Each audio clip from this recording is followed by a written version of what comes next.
Hello again, and welcome back to CPD Readings. I am your host as always, CPD. We won't waste any time at all now today, and we'll get straight into it. So, first up, we've Contoon Chapter 1. As I stand on the deck of Aegon's beloved, named for the goddess of the sea, and the place I've called home for the last few weeks, I can't help but watch the port city. In any other port, there would be traders standing by their stalls, shouting about the finery of their goods, about how much better they were than their rivals, but not here. The city of Felmatter was different. Here, the people would let talking pictures sell their wares, colours in the form of a man, colours that would step out of their frames and call to passers, enticing them through their mask of emotions, all while the owners of the stall would sit quietly, most consumed by technology, a few others sleeping or passing the time gambling with other merchants. But today, the people seemed to come not for trade or wares, but to lay their eyes on the simple barbarians that have come to trade their food and cattle for outdated machinery, medicine, and coins. In short, we have become today's spectacle. Trying to ignore them, I look away from the onlookers to cast judgment on their homes. I watch. I see people in these monstrously tall buildings, buildings that climb to such heights that I marveled when I first saw them. Their homes were stacked, one atop another, so high that when the sun was at its zenith, you couldn't see the top layers. Each of these homes were surrounded by glass, separated only by a thin line. It would give little privacy to the occupant, but I guess they cared more for the privilege of looking out over the ocean. Or, perhaps, they had these homes just to lord it over those that didn't. As I watch, I see the young, their small faces pressed so close to the glass that their breath left small trails of fog, as they too want to see the wonder of men and women from the old age come to their shore. This place was so strange, I think to myself. Their culture and what they cared for were so far removed from what we valued in our homeland of Contoon that one could be forgiven for thinking that the sea had taken them from their course and brought them to a new world. Our people were farmers and traders. We are simple folk, but not in the sense the Lazarene would call us. We would spend our days toiling the lands and worshipping our gods. Each family had more than enough land to do with as they please, and had no use for homes stacked atop of homes like they did here. As I watch, I see a moving image, similar to the ones the merchants used at their stalls, but this one was large enough to cover the towered homes and lights. As it moves, the light bathes faces of two children I noticed earlier. I try waving to them, wanting to show them that we're not simple barbarians, but just people.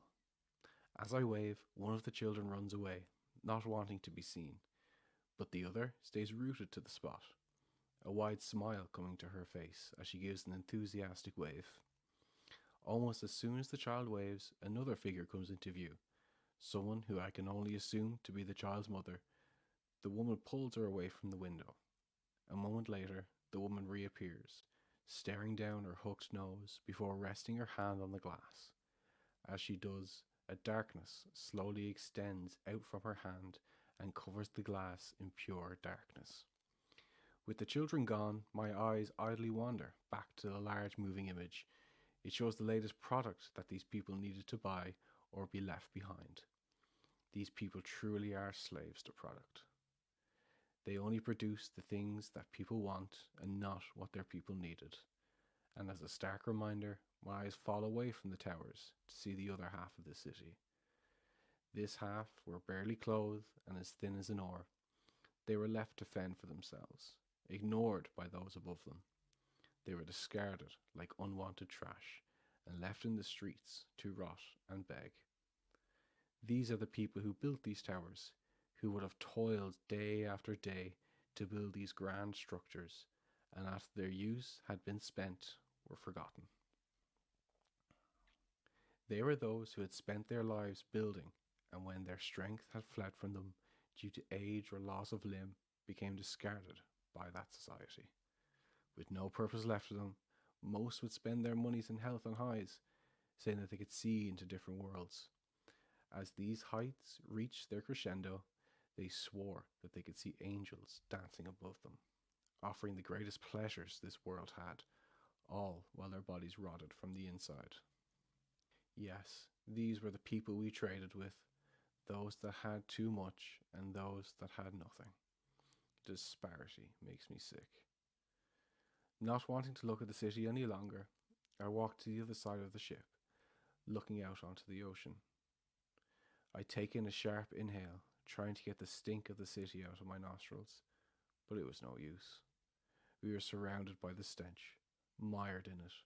For the meantime, I was as stuck in this cesspit, just as those once proud builders turned vagrants who now lined the alleys.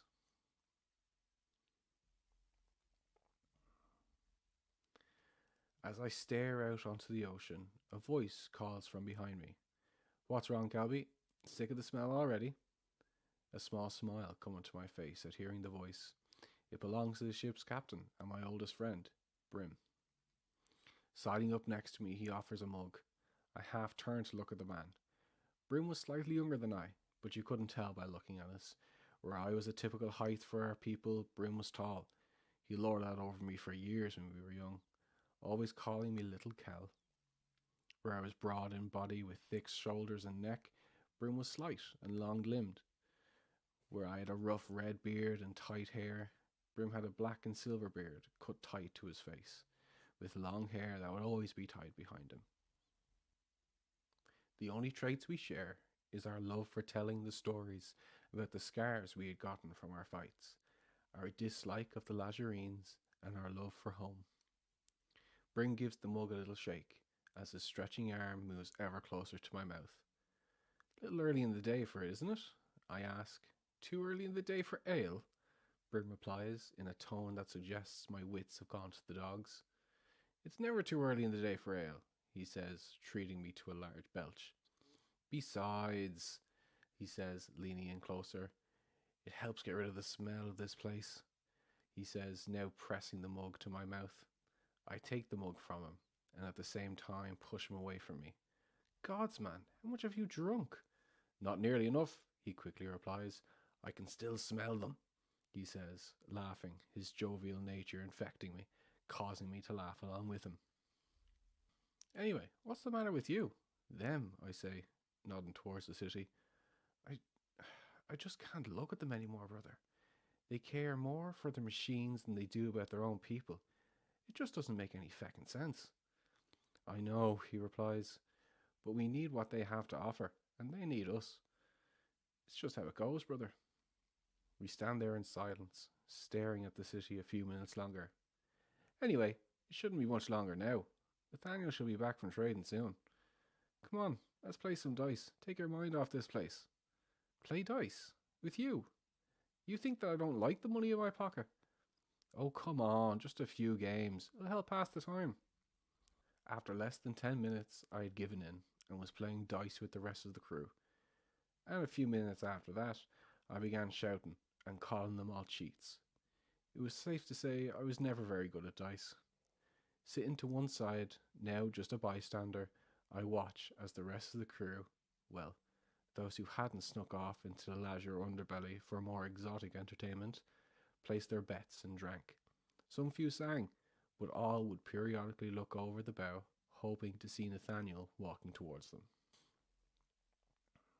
Some time later, after calls for crew members cheating and the dice board had been flipped one too many times, Nathaniel, as well as those who went to trade, at long last came into view. Finally, said Brim, standing up and walking off his ship to meet the men as they hurriedly walked towards the ship. What was our score this time? The guilds keep up their end, I shout over to them as Nathaniel hands Brim an index of what had been traded. Brim, tilting his head as a look of mocking confusion comes to his face. You an idiot, or just trying to be funny? Since when have they kept their original offers? You know as well as I that they always find something wrong with the goods we bring, and as soon as one of those teeth-counting feckers gets themselves involved, then, all of a sudden, Brim coughs, clearing his throat. The quality of the stock is not what was indicated in our correspondence, Brim says, impersonating their highfalutin accent, and immediately spits on the ground as if the accent left a sour taste in his mouth. They say a member of the trade guild is there to attend these meetings, so deals are done fairly, but I swear they're getting paid off like everyone else in this twice damned city. Sure, that's why you stopped going to these trades and decided to stay and mind the ship, isn't it? That's not exactly true, I reply. Ha! Remind me, what was it that you said to those bastards again? Brim asked. It had only been a few years since the last time I went to trade with these fancy pirates. Pirates with too much money and fancy clothes, always looking for a way to get out of paying the agreed price for their goods. It was a while back, but the last time we went they found some infection or some such in one of the cattle we brought. Do you remember? Anyway, they said they needed to get some fancy medication for the whole lot to make sure it didn't spread. In the end, they offered us half the original price. So I stood up from the table and, after staring into their greedy little eyes, said, I'm not in the mood for your petty negotiations, so if you won't treat us fairly, then perhaps the Terbolans will. Then the room went dead quiet, and as I went to walk away, one of the guards spat at my feet, calling me a traitor. Naturally, that pissed me off, so I looked the kid in the eye and said, I'm not a man of Azure. I'm not at war with the Dervola, so I'm not a traitor. But if you spit my way again, I'll make you swallow it. Of course, the guard looked like he was going to back up. I mean, he was just a kid. Look at the size of me. But just when I thought we were about to walk out, the guard starts looking around the room. That's when I knew they must be mad, because the other boys started to give him encouraging nods. And so the kid reared his head back, making that hacking sound from his throat, about to spit right into my face. So, like anyone would have done, I grabbed this beauty, I say, grabbing my heavy hammer and kissing the iron head. So, when the kid made to spit in my face, I shoved the face of my beauty right into the kid's face. You hit one of the guards with your hammer? Asked Nathaniel incredulously. I call bullshit. Nah, it happened, Brim said, laughing at the memory. You were there? Nathaniel asked, beyond intrigued now that my story had been confirmed by the captain. Of course I was there. Look at him, Brim says, nodding his head towards me. Would you let that man out of your sight if you knew you were responsible for him?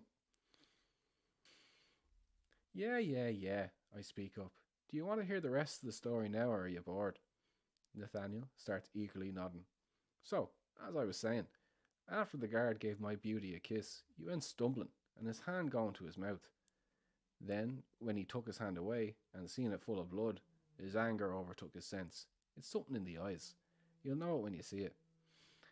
So, when I saw that, I raised my hammer and held it like so, I say, placing the hammer on one shoulder, my arm extended, hand lazily drooping over the handle. The magistrates, knowing what was about to happen, tried to urge the kid to be calm, not take action. But there was no way he was going to back down now. Sure, the other guards gave him a nod, didn't they? Not a chance of a soldier going yellow when you have other soldiers watching on. At the same time, I didn't know what the boy was trying to do, but I knew it wasn't going to be good. So as soon as the guard lifted his arm and took his eyes off me, my hammer came crashing down and with a single stroke turned the boy's arm to pulp.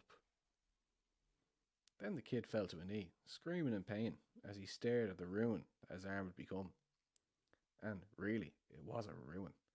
There were bones jutting out of skin, the thing barely hanging on, all while blood started spurting all over the feckin' place. Absolute wreck of a thing that just kind of hung there, flopping uselessly by his side. But as the kid fell to a knee, the other two guards in the room brought their arms up the same way the kid did. But this time, when the guards brought up their arms, there was a strange noise, kind of like the room had filled with thousands of flies. Anyway, the two guards take an aggressive step forward, me and Brim ready to defend ourselves, but didn't have a clue what was going on. Luckily though, before the situation became worse, the magistrates finally wrestled control over the room, calming the other two guards and sending the injured kid to the medics. Then was the magistrate's turn. He looked at us both, beyond confused at the stupidity of what just happened, and hells did he let us know. He looked us both dead in the eyes, me with my hammer over my shoulder, Brim his hands still at his side, ready to pull out his blades. Now it was my turn to impersonate their accent. You are very brave or very stupid. If I had let them, their drones would have torn through your flesh before you even knew what was happening to you. When he finished speaking, he starts looking at us, only then realizing we hadn't a clue what he was talking about. I say, finishing with a laugh. Obviously annoyed, he started having a go at us. Tch, barbarians with Iron Age tools is all you are. If we weren't so hell-bent on progress, the word being spat out like venom, we wouldn't need this alliance. But I suppose if your people were able to build as we build, we wouldn't need each other. But as it so happens, my people are obsessed with metal and machinery, while yours toil in the earth as if wanting to be part of it, and we need each other. But don't think for one moment, Sir Kelvy, that another threat like the one you have made today will be ended in such a peaceful way. Your people may not be at war with their Tirbolan warmongering king, but mine are. They have killed many of our people. Perhaps some of those people that have been butchered were friends or family to that young man whose arm you've just ruined. So, in future, I would advise that you don't throw idle threats around. Am I understood? And that's the end of the story. They let us go, saying that there was a small fight after a misunderstanding, and that was that. But after that, it was requested that if our trade with them was going to continue, that I wouldn't be allowed to go to the trade table no more. Brim laughed. I'm not in the mood for your petty negotiations, and then laughing again, harder this time. So if you won't treat us fairly, then perhaps with your Bolans will. For a farmer, you really aren't afraid to use that hammer. What? I ask in mock astonishment. I'm a man of peace, brother. Man of peace? Asked Brim. Did Kate smack you one too many times or something? You are what you are, my brother. And you are your hammer, Brim finished. As he speaks, I turn inward. The world would send me on these trades with Azure, trading all that was good from our lands just so we could get things that were outdated or useless to them. Just didn't seem fair. The world would put me in situations that didn't favour me, and every time it did, I could feel my hand reaching for my hammer, faster and faster. Each time it was less of a question if I should grab it, and more, where can I put it? So it's always close to hand.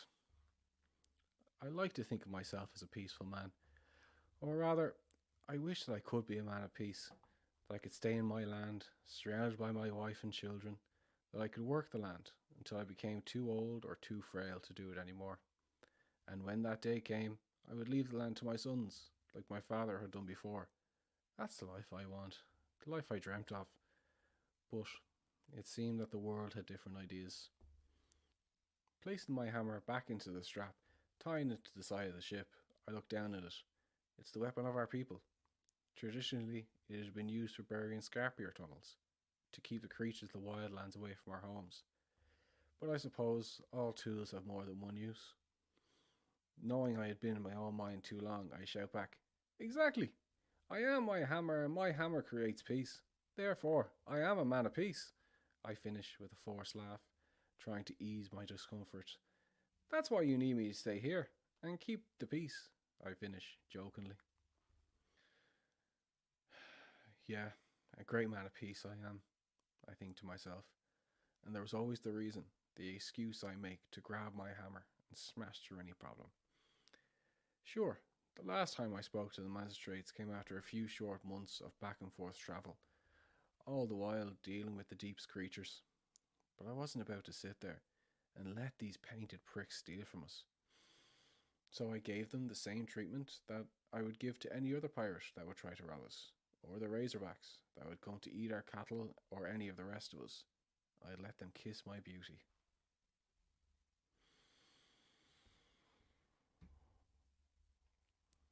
Gods, you were lucky they didn't try to arrest you, Brim said with a sigh of relief. You mean, they're lucky they didn't try, I quickly shot back. Brim just laughed. That hot head of yours will get us into some serious trouble one day, brother. Us? I don't remember seeing you swinging those fancy swords of yours at anything, or are they just for show? What was I going to do? Chop off the poor lad's mangled arm? Not a chance. But if they tried to arrest you, well, it would have been a different story then, wouldn't it? I start to thank him, wanting to tell him that he knows I would have done the same for him. But before I can, Brim cuts me off. Because there'd be no chance of me going home without you. What would I have told your wife? Oh, hi, Caitlin. Oh, your husband? Sure, didn't the Egypt break a lad's arm in Laz and got himself arrested? Brim moves as if a shiver went up the man's spine. That woman is feckin' terrifying. I'd rather fight three of you with me bare hands than face down that wife of yours. I treat Brim to a cold stare, trying my best to keep the smile from my face. Only three, I ask slowly. Well, you're a braver man than me, I say, breaking into a laugh. I never even thought to ask, but what were you thinking? Bringing up to your bowler like that? You know how jumpy these people get at the slightest mention of those savages. Grumbling, I reply, I dunno, it just kind of came out, you know. Came out? Asked Brim. A strange thing to just blurt out. Of course, I'd never trade with the Tirbolan. They're warmongers, like the magistrate said, and even if they weren't, we don't have any contacts to trade with. Now that I think of it, I don't know anyone that did have that contact. How on earth did they even survive? Putting my thoughts to one side, I ask again, so, what did we get for this season's trade? Brim, without looking up from the index, shouts, a little more than the usual amount of coin, which means we'll have more coin to go around, which was met by general cheers from the crew who heard the announcement. We got some, but not all the medicines we were looking for, and two of these yokes. Brim finished, giving one of the metal contraptions a kick. New models, are they? I ask. Ha! New to us, anyway. I still don't know how I feel about these yokes, Brim said to no one in particular. The yokes in question were simply called harvesters. They were built to 10 crops, which didn't make much sense. Nobody had ever heard or known the Lazarines to 10 fields or crops. Anyways, that's enough chinwagging. Let's get everything on board and get ready to move. Let's hope the wind stays on our side and we'll be home in a few weeks. Let's get a move on, lads. After the crew finished bringing the newly acquired cargo, Brim stood in his usual spot at the helm of his ship and in a loud voice declared, That's the last of the goods packed and accounted for. Let's make our way home, men. Thank the gods for that, I think to myself. The quicker we get out of the cesspool, the better.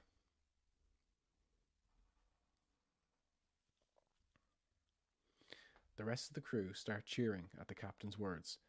Alright, come on, before the fickle bitch Aegon turns her favour from us. Looking back to Grim, I say in a low grumble, Of all the things you had to say, you had to go and piss off the goddess of the feckin' oceans. After a few hours, the city was out of eyeshot, the last of their tall towers disappearing behind the horizon. As we sailed, the winds began to pick up, and there was a general cheer about the crew. Some of the men had begun telling each other what they were going to do as soon as they got back to their homes. A little over a week went by, and as we sailed, even the coast started to hide behind the horizon, until eventually there was nothing but ocean as far as the eye could see. There was always a strangeness to it. That could have been the last time I would ever see land again.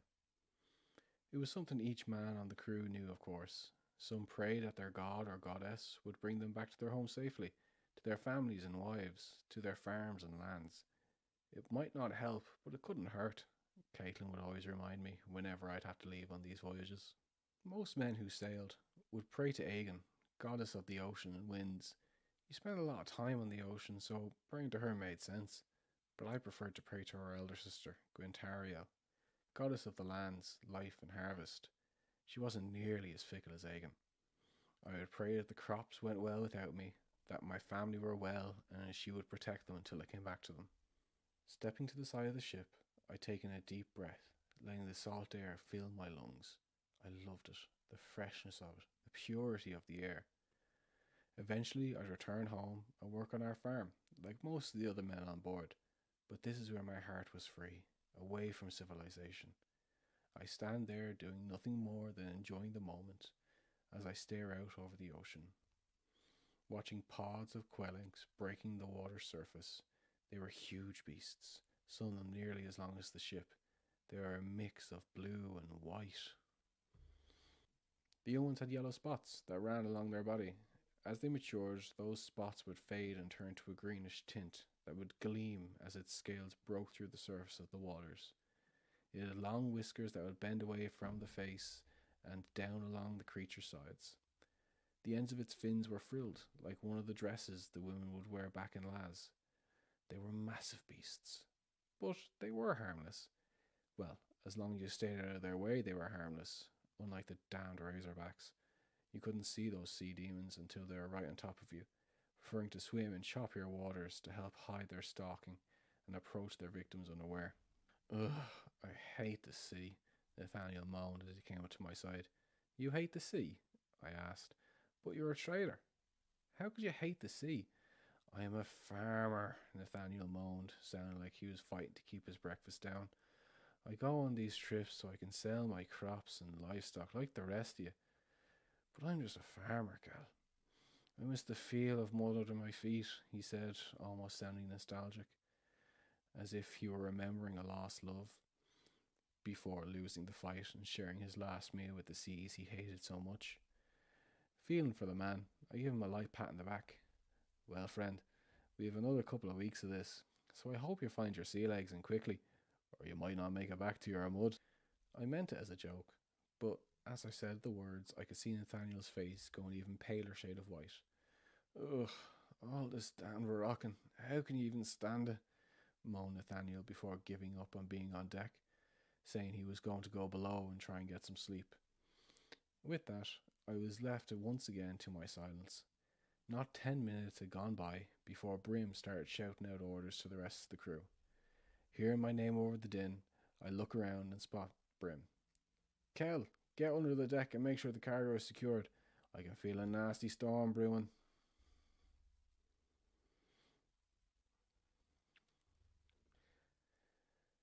Making my way to where the cargo was being stored, I passed by the men who were sitting two to an oar, rowing as they sang. Going further below, I was met by two of the ship hands, Curlin and Marth, who were poking at one of the harvesters. Stop hissing about, I shout to the men. Captain thinks there's a storm on the way. Start getting everything tied down. Knowing the task would need more than the three of us, I search around and find Nathaniel, who was already sound asleep in one of the lower swings. How a man could sleep with so much noise going on around him, I'd never know. Walking over to the man, I give him a light kick. Nathaniel moves but doesn't seem to wake. Not having the time or the patience, I flip the swing and Nathaniel comes tumbling out, landing head first onto unforgiving floorboards. Feck, came Nathaniel's voice as a sleepy moan. What the hell's is going on? He asked, still half asleep as he looks up and sees me standing over him. What's your problem? I was having a beautiful dream about nymphs and... would you stop, I say with some mirth. Come on, storm's coming. We have to tie everything down. Give me a hand here, would you? Ugh, a storm's coming and all that means that I won't get any sleep at all. Why couldn't you just let me sleep a little longer? He asks, sounding like one of my children when I wake them in the early morning. And just as I would with one of my children, I grab the back of Nat's shirt and make to lift the man up. Leave off, Nathaniel complains. I ain't no child. And in a swift move, almost jumps to his full height. Starting to get your sea legs, I see. Come on, help me close the portholes and tie the cannons down along this side. Before they'd even finished closing the holes, the waves were smashing against the sides of the ship, coming through the holes to greet them. Each time, Nat would stand and wipe the water from his face, spitting out whatever water had gotten into his mouth. Whereas I loved the feeling of the water hitting, embracing it like a kiss from an old lover. Once everything was tied down, I turned to Nathaniel, telling him to stay below and keep an eye on everything to make sure that nothing came loose, and I tell Curlin to do the same. Marith, you're with me. As we go back up, we are greeted with mayhem. Winds whipped a loose sail back and forth as rain pelted the deck. The strong winds threatened to whisk me away into the ocean. I don't love you that much, I think to myself, joking. As soon as I had righted myself, some of the men come towards me. Captain says the waves are too strong. We need to take in the oars and close the holes. Giving the men a nod, Martha and I rushed back to where the men were still rowing, our familiar shanty still being loudly sung over the thrashing the ship was getting. As the waves rise high and they crash and moan, as the storm stands tall and the cold winds grow, heave ho, me lads, we row, we row. When the gods shout doom in thunder and flame, through fate and fury we will not be tame. Heave ho, me lads, we row, we row. From the hidden depths where dark things dwell, come claws and teeth from a bitter hell. Heave ho, me lads, we row, we row. Till our loved ones call from the distant shore, we'll pull those oars as we have before. Heave ho, me lads, we row, we row. As we reached the rowing deck, we could see the men rowing for all they were worth, all the while swaying back and forth with the ship as it smashed us over and over again. Going to the rowmaster, I shout over the din. Captain says the storm's too strong.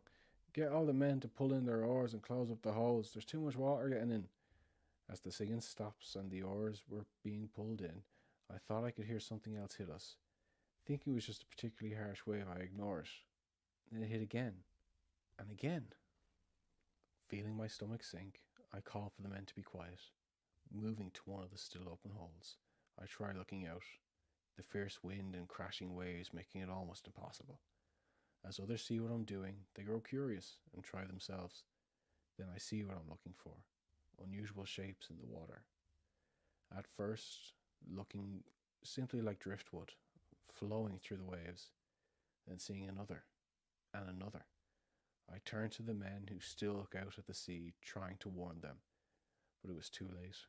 As I shout for the men to get back, the tips of spears come through the still open holes, stabbing at the men. One of the men is unlucky enough to get a point in the eye. The man reels back, holding his face. Arm yourselves, men. With me to the upper deck. It's Razorbacks, I shout. Then the voice of the rowmaster follows. Arm yourselves, men. Defend the ship. So, that is the end of Contoon Chapter 1. I hope you've enjoyed listening to it as much as I've enjoyed doing it. If you did, don't forget to drop a like and subscribe to make sure you don't miss the rest of our story as it unfolds. Like I've said before, we'll be posting once or twice a week until our story in its entirety has been told. So I do hope that you'll join me for the rest of our journey. And until next time, be seeing us.